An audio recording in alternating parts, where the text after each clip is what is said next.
তোমাদের জন্য নিয়ে এসেছি আজকে একটি নতুন ছড়া। ছড়াটির নাম লিচু চোর, লিখেছেন কাজী নজরুল ইসলাম। তো এই লিচু চোর ছড়াটি আমরা সবাই পড়েছি। বলো তো দেখি কোন ক্লাসে পড়েছি? তো ছড়াটা শুরু করা যাক।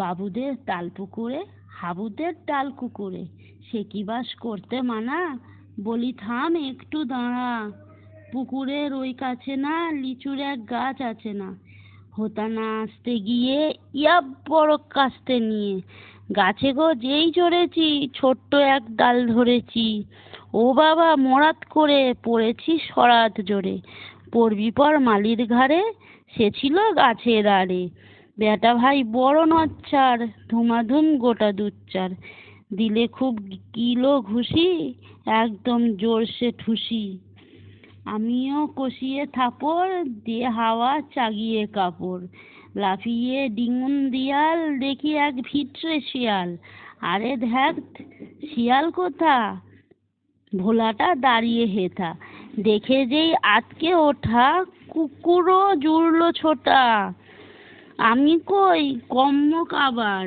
কুকুরেই করবে সাবার, বাবা গো মা গো বলে ঢুকি গো বোসদের ঘরে, যেন প্রাণ আসলো ধরে যাব ফের, কান মলি ভাই চুরিতে আর যদি যাই, তবে মোর নামই মিছা, কুকুরের চামড়া খিচা, সে কি ভাই যায় রে ভুলা, মালির ওই পিটুনি গুলা, কি বলিস ফের হপ্তা, তৌবা নাক খপ্তা।